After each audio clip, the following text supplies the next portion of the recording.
Dallas police have identified a man who was killed after a fight at a Dave & Buster's. 28-year-old Willie Nájera was found with a gunshot wound when officers responded to the arcade on Central Expressway near Walnut Hill Lane late last night.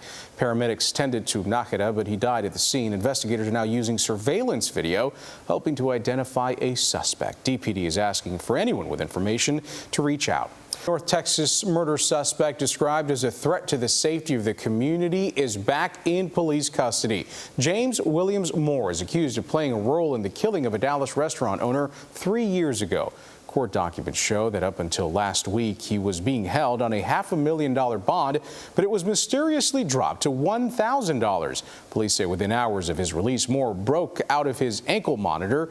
When we asked the district attorney's office how something like this could have happened and why his bond was lowered, a spokeswoman told CBS 11 they do not comment on pending cases. The Tarrant County Sheriff's deputy is okay after being injured during a standoff. That standoff started when deputies went to serve a felony warrant earlier today. When Chopper 11 got over the scene, we did see the fire at the scene on Indian Creek Road. The Sheriff's Department tells us someone in the home began shooting at the deputies, dropped what's believed to be incendiary devices inside. That is what they're telling us started that fire you see. The Sheriff's Department isn't saying if anyone was still in the home that burned. If you're due a tax refund from the IRS and you still have not received it, you are not alone. The IRS says it has a backlog of 21 million paper returns that they need to work through.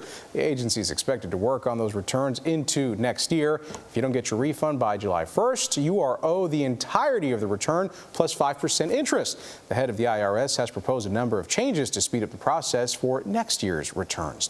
Your next flight at DFW Airport could take off from a brand new gate. Terminal C's gates 35 through 39 are now home to American Airlines departures. The design features upgraded seating with lots of places to charge your phone, as well as touches like artificial trees with light up leaves. The bathrooms also show you how many stalls are available to you.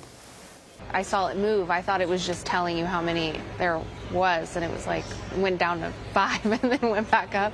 So I think that's actually pretty nice. Well, we know they were built off-site in what's known as modular constructions, then moved into position to be finished. That reduced the amount of time needed for construction at the airport and disturbing the passenger travel.